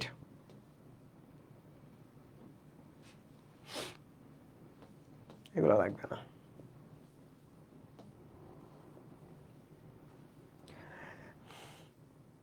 এখানে একটা কথা আছে, ফাস্ট ফুড ও জাঙ্ক ফুড। ফাস্ট ফুড আর জাঙ্ক ফুডের সাথে পরিচয় করার মতো কিছুই নাই, আমরা সবাই জানি। নর্মালি আমরা যেগুলো বাইরে খাই, ঠিক আছে, লাইক ফুচকা, বার্গার, পিৎজা বা যেগুলোই বলেন না কেন, ঠিক আছে, এই টাইপসের খাবারগুলো হচ্ছে আমাদের জাঙ্ক ফুড। এগুলা খাওয়া হইতে পারে, আপনি বলতে পারেন যেগুলো আমাদের স্নেহজাতীয় পদার্থ আছে, খাইলে পরে আমার জন্য ঠিক। দেন দেন আবার বার্গার, যেটা বার্গারের মধ্যে হচ্ছে আপনার লেটুস পাতা আছে, লেটুস পাতার মধ্যে কি ভিটামিন থাকে, তাই না। তো এই যে জিনিসগুলো আপনি বলতে পারেন যে আপনার জন্য উপকারী, আপনি বলতে পারেন উপকারী, বাট হ্যাঁ খান, ঠিক আছে, বাট আমরা কি করি, আমরা জাঙ্ক ফুডে অতিরিক্ত পরিমাণে খাই, তাই না। সেই জিনিসটা কিন্তু আমাদের বডির জন্য, আমাদের হেলথের জন্য প্রচুর পরিমাণে রিস্কি, প্রচুর পরিমাণে রিস্কি। এই জিনিসগুলো খাওয়া যাবে না, খাইলেও লিমিট বজায় রেখে খাইতে হবে। আজান দিতেছে, একটু সাইলেন্ট থাকে, হ্যাঁ, আজান দিচ্ছি, একটু সাইলেন্ট থাকি।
আচ্ছা,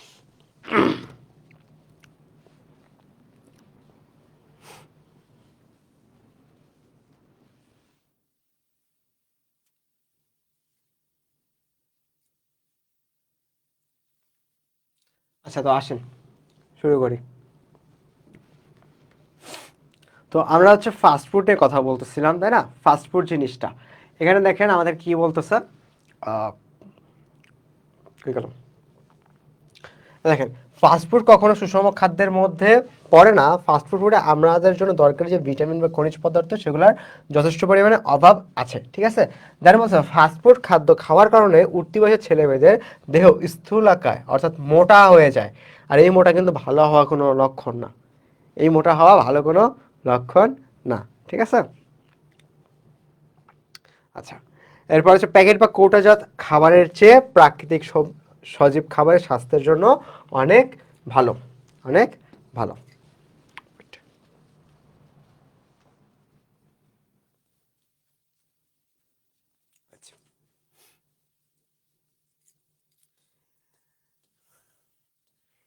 এরপর আসে হচ্ছে আমাদের যে টপিকটা, খাদ্য সংরক্ষণ। খাদ্য সংরক্ষণ। আচ্ছা, খাদ্য সংরক্ষণের অনেকগুলা ওয়ে আছে, খাদ্য সংরক্ষণের অনেকগুলা ওয়ে আছে। আমাদের বইতে বেশ কয়েকটা আলোচনা করা আছে যে কিভাবে হচ্ছে আমরা খাদ্যকে নিরাপদভাবে রাখতে পারবো, বা খাদ্য যে পচে যায়, তাই না, পচা থেকে আমরা রক্ষা করতে পারবো সেই জিনিসগুলা, বা দীর্ঘদিন টিকায় রাখতে পারবো।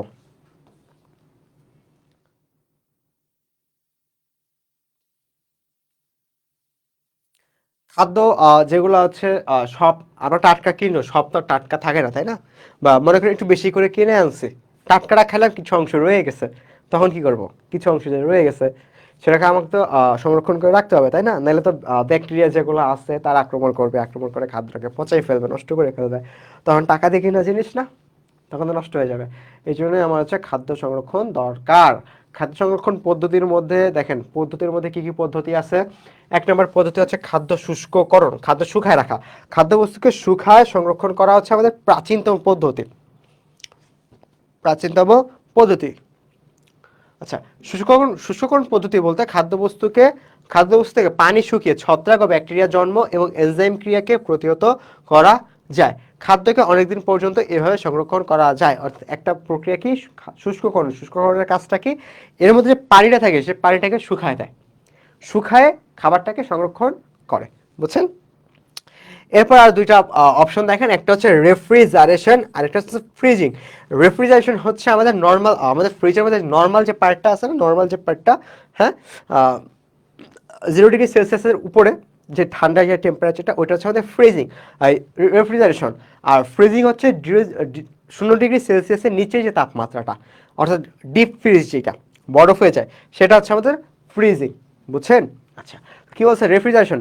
রেফ্রিজারেশন পদ্ধতিতে কাঁচা শাকসবজি, ফল, রান্না করা খাদ্য, মিষ্টিজাতীয় খাবার কিছুদিন পর্যন্ত রাখা যায়।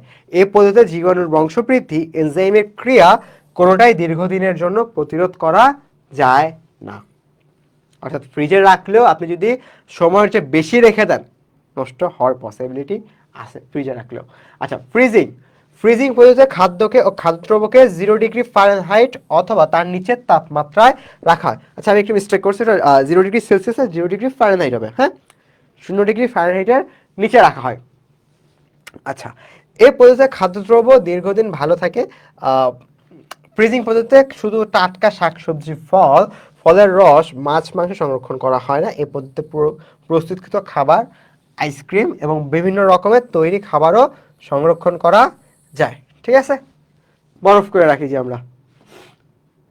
আচ্ছা, এর পাশে খাদ্য সংরক্ষক দ্রব্য, বিভিন্ন ধরনের রাসায়নিক কেমিক্যাল যেগুলো আছে, রাসায়নিক পদার্থ দ্বারা খাদ্যের পচন রোধ করা যায়, এগুলোকে সংরক্ষণ বা প্রিজারভেটিভ বলে, প্রিজারভেটিভ বলে। খাদ্যকে পচন থেকে রক্ষা করে এবং খাদ্যে যেন ছত্রাক ও ব্যাকটেরিয়া আহ, জন্মাতে না পারে সেজন্য রাসায়নিক সংরক্ষক হচ্ছে ব্যবহার করা হয়, ঠিক আছে?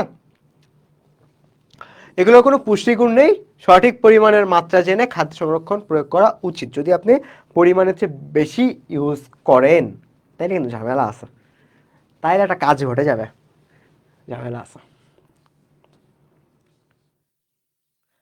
রাসায়নিক পদার্থের মধ্যে কি কি আছে, যেমন হচ্ছে আমাদের ভিনেগার আছে, ঠিক আছে। ভিনেগার হচ্ছে আমরা মেইনলি আচার টাচার যেগুলো আছে না সেগুলোর মধ্যে ইউজ করে থাকি। যেমন হচ্ছে সালফেটের লবণ আছে একটা, সালফেটের লবণ যেগুলা, এগুলো হচ্ছে ছত্রাক ব্যাকটেরিয়া অন্যান্য জীবাণু থেকে বৃদ্ধি প্রতিরোধ করা যায় এগুলো এটার সাহায্যে। যেমন হচ্ছে সোডিয়াম বেঞ্জোনাইট আছে একটা, সোডিয়াম বেঞ্জয়েড, ঠিক আছে। আরেকটা হচ্ছে বেঞ্জয়িক অ্যাসিড, এগুলোর লবণ। এটি বিশেষ করে ছত্রাক ইস্টের বৃদ্ধিকে প্রতিহত করে, ঠিক আছে। ছত্রাক আর ইস্টের যে বৃদ্ধিটা এটাকে হচ্ছে প্রতিহত করে। এই তো। আর লাস্টে যেটা সেটা হচ্ছে আমাদের চিনি বা লবণের দ্রবণের সংরক্ষণ। চিনি ও লবণের দ্রবণ খাদ্য সংরক্ষক হিসেবে বহু বছর পূর্ব থেকে ব্যবহৃত হয়ে আসছে। এটাও একটা পুরনো প্রক্রিয়া, বুঝছেন। লবণের দ্রবণকে ব্রাইন বলে। লবণের দ্রবণকে কি বলে? ইম্পর্টেন্ট কিন্তু, লবণের দ্রবণকে হচ্ছে ব্রাইন বলা হয়, ব্রাইন। আচ্ছা, চিনি ও লবণের ঘন দ্রবণ বহি অভিস্রবণের দ্বারা অণুজীবগুলোকে ধ্বংস করে খাদ্যকে পচন থেকে রক্ষা করে। আচ্ছা, এই তো। এবার হচ্ছে বলছে খাদ্যদ্রব্য সংরক্ষণের রাসায়নিক পদার্থের ব্যবহার ও শারীরিক প্রতিক্রিয়া। অর্থাৎ আপনি কেমিক্যাল ইউজ করে খাদ্যকে সংরক্ষণ করতেছেন, ওকে ফাইন, ভালো কথা। বাট পরিমাণের চেয়ে বেশি পরিমাণে যদি আপনি ইউজ করেন, ঠিক আছে, সেটা ভাই যে বললাম না, ঝামেলা আছে, ঘাপলা আছে এটার মধ্যে। সেই ঝামেলাটা হচ্ছে আমাদের শারীরিক প্রতিক্রিয়ার কথা বলতেছে। দেখেন,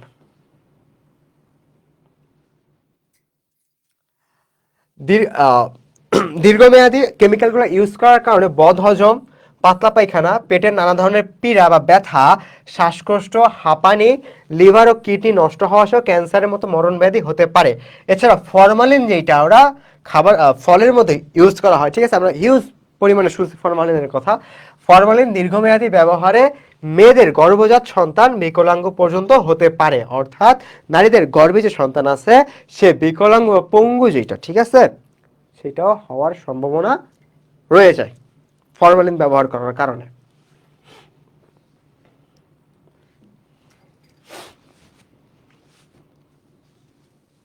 আচ্ছা, দেখেন, ফল পাকানোর জন্য যে কেমিক্যালগুলো ব্যবহার করা হয় যেমন হচ্ছে রিপেন আর হচ্ছে ইথাইল। রিপেন আর ইথাইল যেগুলো আছে, ইথানিল, ঠিক আছে, এই জিনিসগুলো হচ্ছে আমাদের ফল পাকানোর কাজে ব্যবহৃত হয়। এখন ফল পাকানোর কাজে ব্যবহৃত হওয়ার জন্য, ঠিক আছে, যখন এই জিনিসগুলো ব্যবহার করা হয় তার থেকে 7-8 দিন পরে হচ্ছে বাজারজাত করা উচিত। 7-8 দিন পরে ব্যবহার করার 7-8 দিন পরে বাজারজাত করা উচিত। বাট আমাদের ব্যবসায়ীরা কি করে, তারা হচ্ছে মনে করেন আজকে জিনিসটা ফল পাকানোর জন্য অ্যাপ্লাই করতেছে, অ্যাপ্লাই করে 2-3 দিনের মধ্যে সেটা বাজারের মধ্যে সাপ্লাই দিয়ে দিচ্ছে এবং আমরা সেগুলো ক্রয় করে খাচ্ছি। দেখেন, কোথায় 7-8 দিন পরে ছাড়া উচিত আর কোথায় 2-3 দিনের মধ্যে ছেড়ে দিচ্ছে। মাঝখানে গ্যাপটা দেখছেন, এই গ্যাপটার মধ্যে ঘাপলা আছে, আমাদের শরীরের হিউজ লেভেলে ক্ষতি করে, হিউজ লেভেলে। দেখেন, 7 দিন পর বাজারজাত করা উচিত, কিন্তু তা না করে অনেক সময় 2-3 দিনের মধ্যে বাজারজাত করা হয়। এতে রাসায়নিক পদার্থগুলো কার্যকারিতা থেকে যায় এবং এর ফলে খাওয়া ফলে মানব শরীরে জটিল রোগ সৃষ্টি হতে পারে। অর্থাৎ এই যে 2-3 দিনের মধ্যে যে আপনার হচ্ছে বাজারজাত করে দিচ্ছে, আপনার যে কেমিক্যালগুলোর রিয়াকশনগুলো ওই খাবারের মধ্যে রয়ে যায়, ঠিক আছে, তখন আমরা যখন খাইতেছি তখন আমাদের শরীরের মধ্যেও নানা রকম রোগের দেখা দিবে বা দিচ্ছে।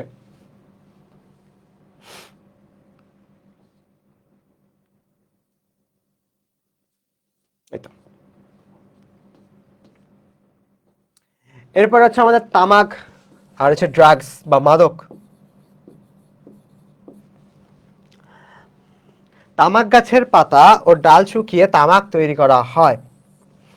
শুকনো তামাক পাতা কুচি কুচি করে কেটে তাকে বিশেষ কাগজে মুড়িয়ে সিগারেট বা পাতায় মুড়িয়ে বিড়ি ও চুরুট বানানো হয়, বুঝছেন। এটা না বোঝার কিছু না, আপনারা সব দেখতে থাকেন রাস্তাঘাটে অহরহ, তাই না। এগুলো হচ্ছে আমাদের কি বলে কমন জিনিস হয়ে গেছে, জিনিসটা কিন্তু কমন জিনিস হয়ে গেছে, কেউ খারাপভাবে নেয়ই না। বাট আলটিমেটলি মাদক জিনিসটা কিন্তু আমার জন্য অনেক হার্মফুল একটা জিনিস, বাট আমরা এটাকে একদম ইজিলি নেই, অনেক ইজিলি নেই। তাহলে আমাদের হচ্ছে শুকনো তামাক পাতা কুচি কুচি করে কেটে বিশেষ কাগজে মুড়িয়ে সিগারেট তৈরি করা হয় আর হচ্ছে চুরুট, তাই না, বিড়ি বা চুরুট, এগুলোকে পুড়িয়ে তার ধোঁয়া। এখন দেখেন, ধোঁয়া বা বাষ্প যেটা, এই স্মোক জিনিসটাই কিন্তু আমাদের জন্য খুবই ক্ষতিকর, সেটা যে কোনো কিছুর ধোঁয়া হোক। আমাদের নাকে যদি আসে, যেমন গাড়ির পেট্রোলে যে কালো ধোঁয়াগুলা বের হয়, ঠিক আছে, বা বিভিন্ন উৎসের যে দোয়াগুলো, এগুলো কিন্তু আমাদের জন্য হার্মফুল, ক্ষতিকর। আর সেখানে আমি মাদকের মাধ্যমে সেটা পরে ডিরেক্ট খাইতেছি, গ্রহণ করতেছি, আমার শরীরের মধ্যে ইনপুট করতেছে, তাহলে এটা তো আরও ক্ষতিকর, এটা তো আরও ক্ষতিকর, তাই না? আচ্ছা, তামাক থেকে নিকোটিন নামক পদার্থ বের হয় যখন হচ্ছে এই যে ধূমপান করা হয়, যা মাদকদ্রব্য হিসেবে নার্ভকে যেমন সাময়িকভাবে উত্তেজিত করে, তেমনি নানাভাবে শরীরের ক্ষতিও করে। ধূমপান করে নিকোটিন ছাড়াও আরও কিছু বিষাক্ত পদার্থ শরীরে প্রবেশ করে। এরপর হচ্ছে ধূমপানের ধোঁয়ার উল্লেখযোগ্য বিষাক্ত গ্যাস ও রাসায়নিক পদার্থ এবং মাদকদ্রব্যের সংমিশ্রণ থাকে। এই পদার্থগুলো রক্তের হিমোগ্লোবিনের অক্সিজেন বহন ক্ষমতা কমায় দেয়, বুঝছেন? আর হচ্ছে আঠালো পদার্থ, হাইড্রোকার্বন প্রভৃতিতে থাকে, যা ফুসফুসে নানা ধরনের ব্যাধি, ক্যান্সার সৃষ্টি করে। মেইন যে জিনিসটা ক্যান্সার, দেখেন এটা হচ্ছে একটা স্বাভাবিক ফুসফুস, আর হচ্ছে একটা ধূমপায়ীর ফুসফুস, কালো হয়ে কি অবস্থা হয়ে গেছে, বাট মানুষ এটাতে শিক্ষা নেয় না। মানুষ কাছে ধুর এগুলো মিথ্যা জিনিস, এগুলো আমরি জিনিস না, তাই না? বা আজকে খাইতেছি কালকে ছেড়ে দেবো, আজকে খাইতেছি কালকে ছেড়ে দেবো, করতে করতে তার লাইফ টাইম শেষ হয়ে যায়, তারা ছাড়া হয় না। বুঝতে হবে রে বাবা, এগুলো বুঝতে হবে। আচ্ছা, এখানে একটা জিনিস দেওয়া আছে, ধূমপায়ীরা অন্যদের থেকে বেশি রোগাক্রান্ত হয়, মানে কয়েকটা হচ্ছে লক্ষণ দেওয়া আছে। ধূমপায়ীরা কোনো না কোনো রোগে ভোগে, যেমন ফুসফুসের ক্যান্সার, এটা হচ্ছে বেশি হয়। ঠোঁট, মুখ, ল্যারিংস, গলা, মূত্রথলির ক্যান্সার, ব্রঙ্কাইটিস, পাকস্থলীতে ক্ষত, হৃদযন্ত্র, রক্তগঠিত রোগ, এই জিনিসগুলো আছে, ঠিক আছে? আচ্ছা, ফুসফুসের ক্যান্সার দেখা দিলে রোগী প্রায় 5 বছরের মধ্যে মৃত্যুবরণ করে। অর্থাৎ ফুসফুস যদি আমার ক্যান্সারে ধরা পড়ে, তাহলে রোগী 5 বছরের মধ্যে ইন্নালিল্লাহ। ওকে, আচ্ছা। দেন 3 নম্বর কি বলছে, সমীক্ষায় দেখা গেছে যারা বেশি ধূমপান করে তাদের আয়ু কমে যায়। ফুসফুসের ক্যান্সার হইলে আয়ু তো কমবে, তাই না? আপনার যদি হায়াত নিয়ে আসেন 10 বছরের, আপনি 5 বছর আগে ইন্নালিল্লাহ, আপনি শেষ। আচ্ছা, আহ, এরপর হচ্ছে নিয়ন্ত্রণের যে প্রচেষ্টা সমূহ, কি কি ভাবে হচ্ছে এই জিনিসটা নিয়ন্ত্রণ করা যায়, বিভিন্ন গাইডলাইন আছে। যেমন ধরেন রাস্তাঘাটে হচ্ছে রাস্তাঘাটে হচ্ছে একটা ফিক্সড পয়েন্টে এই তামাকজাত যে দ্রব্যগুলো আছে বা সিগারেট যেগুলো আছে এগুলো বিক্রি করলো, এবং প্যাকেটে আগে অবশ্যই বা আপনার নোটিশ আগে লেখা থাকবে যে এটার দ্বারা ক্যান্সার হয় বা বিভিন্ন ক্ষতি সাধন হয়, সেই দিকগুলো উল্লেখ করা থাকবে। তারপর সে, যার মেন্টালিটি যেমন, সে যদি তার ক্ষতি বুঝেও যে বুঝে যে আমার ক্ষতি হোক সমস্যা নেই, তাহলে সে খাবে। আর যদি সে বুঝে যে আমার ক্ষতি হচ্ছে, তাহলে খাবে না, বুঝছেন? দেন হচ্ছে পরিবার থেকে সচেতনতামূলক কাজ করা যায়। দেন হচ্ছে বোঝানো, আরো অনেক কিছু আছে। নিষেধাজ্ঞা জারি, তামাকজাত দ্রব্যের বিজ্ঞাপন প্রচারের উপর নিষেধাজ্ঞা জারি করা, যে সিগারেট বিড়ির যেই বিজ্ঞাপনগুলো আছে, অ্যাডস আছে, ঠিক আছে, অ্যাডভার্টাইজগুলো অফ করা। দেন স্কুল কলেজে অন্যান্য শিক্ষা প্রতিষ্ঠানের নিকটে সিগারেট বা তামাকজাত দ্রব্যের বিজ্ঞাপন বা বিক্রয়সমূহ সম্পূর্ণ বন্ধ রাখা। এরপর আমাদের বলছে মাদকাসক্তি, ড্রাগ এডিকশন বা মাদকাসক্তি। বিশ্ব স্বাস্থ্য সংস্থা WHO, ওয়ার্ল্ড হেলথ অর্গানাইজেশন ড্রাগের একটা সংজ্ঞা দিয়েছে। এই সংজ্ঞায় বলা হচ্ছে, ড্রাগ এমন কিছু পদার্থ যা জীবিত প্রাণী গ্রহণ করলে তার এক বা একাধিক স্বাভাবিক আচরণে পরিবর্তন ঘটে। ড্রাগকে সাধারণ ভাষায় আমরা মাদক বলি। ক্রমাগত মাদকদ্রব্য সেবনের কারণে যখন এমন অবস্থা সৃষ্টি হয় যে মাদকদ্রব্যের সাথে মানুষের এক ধরনের দৈহিক ও মানসিক সম্পর্ক গড়ে ওঠে এবং নিয়মিত মাদক গ্রহণ না করলে শারীরিক ও মানসিক সমস্যায় ভোগে, তখন সেটাকে বলা হচ্ছে মাদকাসক্তি, মাদকের উপর আসক্তি, ঠিক আছে? আচ্ছা, মাদকের উপর নেশাটা হয়ে গেলেই অতিরিক্ত পরিমাণে সে জীবন বলতে সে মাদককেই বুঝতেছে, তখন এটা হচ্ছে আমাদের মাদকাসক্তি। দেখছেন, মাদক খাওয়ার ফলে বেচারার কি অবস্থা হয়ে গেছে। আপনি কি চান আপনার জীবন যৌবন এই অবস্থা হয়ে যাক? তাহলে খাইতে পারেন।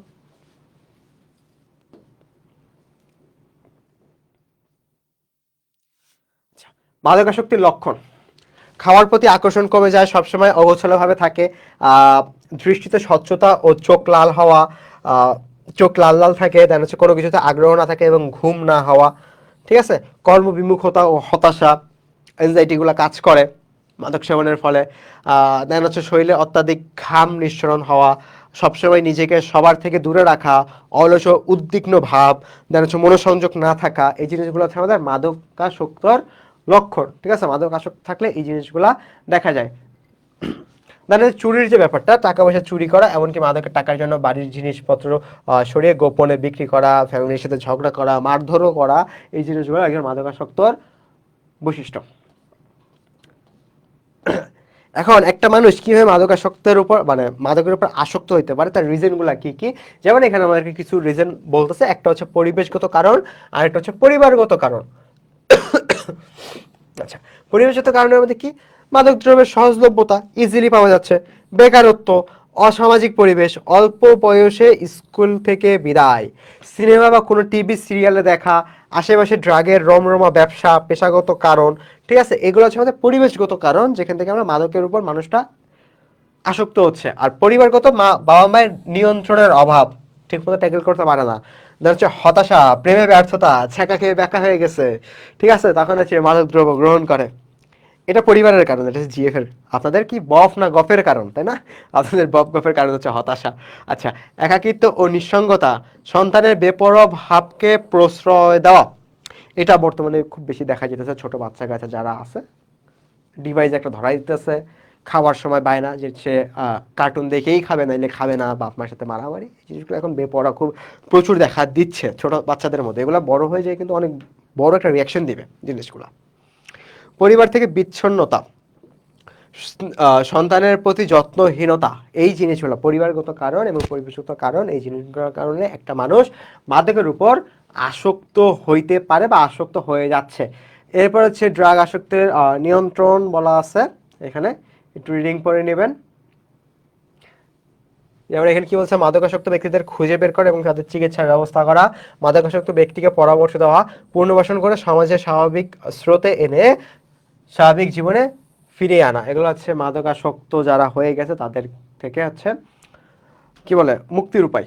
আচ্ছা, আমাদের এখন লাস্ট টপিক যেটা আজকের এই চ্যাপ্টারে, সেটা হচ্ছে আমাদের এইডস। সেটা হচ্ছে আমাদের এইডস। ঠিক আছে, এইডস হয় হচ্ছে এইচআইভি ভাইরাসের জন্য। এইচআইভি ভাইরাসের জন্য হচ্ছে আমাদের এইডস রোগটা হয়। সারা বিশ্বে আলোড়ন সৃষ্টিকারী রোগ হচ্ছে এইডস। এটি একটি সংক্রামক রোগ। 1981 খ্রিস্টাব্দে, 1981 সালে প্রথম আমেরিকায় এইডস চিহ্নিত করা হয়। ঠিক আছে, খুবই ইম্পর্টেন্ট এর জন্য। তখন থেকে সারা বিশ্বে এইডস মরণব্যাধি হিসাবে পরিগণিত হয়েছে। আফ্রিকার দেশগুলোতে এর প্রকোপ সবচেয়ে বেশি। তাহলে এইডস এর পরিমাণ সবচেয়ে বেশি কোথায়? আফ্রিকায়। সর্বপ্রথম পাওয়া গেছে কোথায়? আমেরিকায়। কত সালে? 1981 সালে। আচ্ছা, প্রাকৃতিক নিয়মে সব মানুষের দেহে রোগ জীবাণু আক্রমণ প্রতিরোধ করার ক্ষমতা থাকে। একে ইমিউনিটি বলা হয়। একে হচ্ছে ইমিউনিটি বলা হয়। আমাদের রক্তের মধ্যে এমন কিছু ব্যবস্থা আছে যার সাহায্যে আমরা প্রাকৃতিকভাবে সব রকম জীবাণুর আক্রমণ প্রতিরোধ করতে পারি। রক্তের লিম্ফোসাইট অ্যান্টিবডি প্রস্তুতের মাধ্যমে মানুষের আক্রমণ প্রতিহত করতে পারে। এখন দেখেন, এইডস এ আক্রান্ত ব্যক্তি নিজস্ব রোগ প্রতিরোধ ক্ষমতা ধীরে ধীরে নষ্ট হয়ে যায় এবং একসময় আক্রান্ত ব্যক্তির মৃত্যু ঘটে। আমাদের দেহের মধ্যে রোগ প্রতিরোধ ক্ষমতা আছে, ঠিক আছে, বাট আপনার যদি সেই প্রতিরোধ ক্ষমতাটাকে নষ্ট করে দেয়, তখন কি করবেন? সেই প্রতিরোধ ক্ষমতাকে যদি নষ্ট করে দেয়, তখন তো আপনার আর কোনো ওয়ে নাই, তাই না? মরণ ছাড়া তার কোনো ওয়ে নাই। আচ্ছা, এর জন্য হচ্ছে এইডসকে একটা মরণঘাতী রোগ বলা হয়। এই জন্য রোগটির নাম দেওয়া হচ্ছে অ্যাকোয়ার্ড কি ইমিউনিউ ডিফিয়েন্সি ডেফিয়েন্সি সিনড্রোম, যা সংক্ষেপে AIDS এইডস বলা হয়। ঠিক আছে, এইডস এর ফুল ফর্মটা এটা অবশ্যই আপনাদের জানা লাগবে। এগুলো কিন্তু এমসিকিউ এবং ক মার্কের জন্য আসে। সৃজনশীলে ক মার্ক আসে যে এইডস এর ফুল ফর্ম কি, দেন হচ্ছে এইচআইভি এর ফুল ফর্ম কি। আরে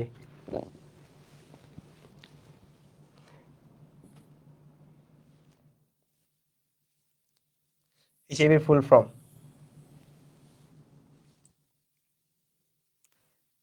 ঠিক আছে, এই দুইটা ডেফিনেশন, ডেফিনেশন না সরি, ফুল ফর্মটা কিন্তু লাগে।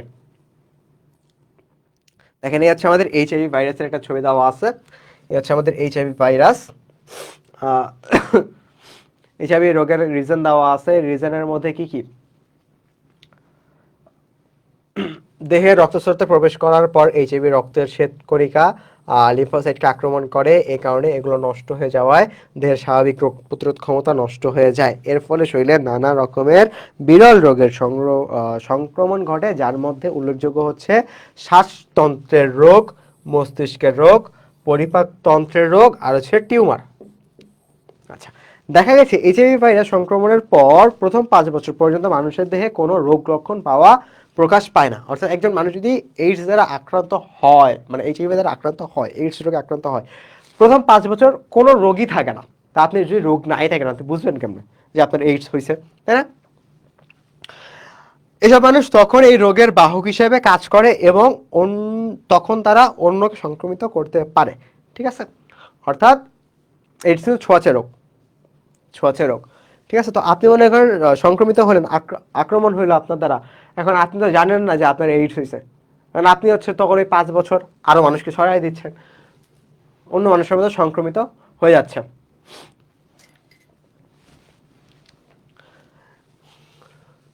প্রধানত যৌন ক্রিয়ার মাধ্যমে আক্রান্ত ব্যক্তির দেহে এইচআইভি সুস্থ ব্যক্তির দেহে সংক্রমিত হয়। সমকামী কিংবা নারী পুরুষের মধ্যে অনিয়মিত যৌন সংযোগের মাধ্যমে এ ভাইরাসের সংক্রমিত হতে পারে। বুঝছেন? গর্ভবতী নারী এ রোগে আক্রান্ত হলে তার সন্তানদের মধ্যে এ রোগ দেখা দিতে পারে। মায়ের বুকের দুধের মাধ্যমে আক্রান্ত নারীর দেহে থেকে কি সদ্যজাত শিশুর দেহে এইচআইভি সরাসরি সঞ্চারিত হতে পারে। এছাড়া রক্তের মাধ্যমে এইচআইভি সঞ্চারিত হইতে পারে। এইডস প্রতিরোধ করার সবচেয়ে গুরুত্বপূর্ণ বিষয় হলো এইচআইভি সংক্রমণ কিভাবে ঘটে সে সম্বন্ধে সবাইকে সতর্ক করা বা শিক্ষা দেওয়া, জানানো। বুঝছেন?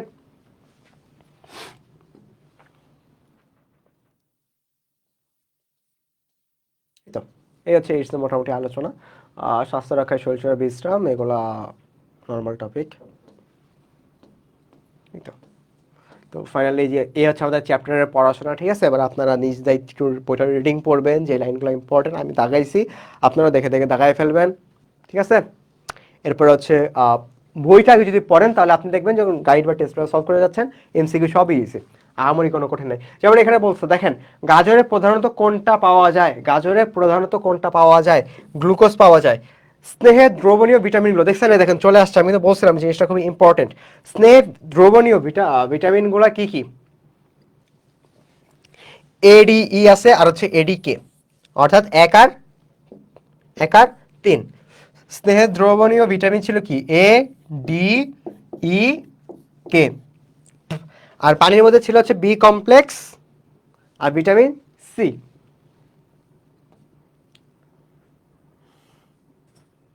আচ্ছা, এখানে বলছে রহিমার ওজন 50 কেজি, উচ্চতা 1.5 মিটার। গতকাল সকাল থেকে তার বমি ও পাতলা পায়খানা হওয়ায় দেহের পানির অভাব সহ ওজন হ্রাস পেয়ে 57 কেজি হয়ে গেছে।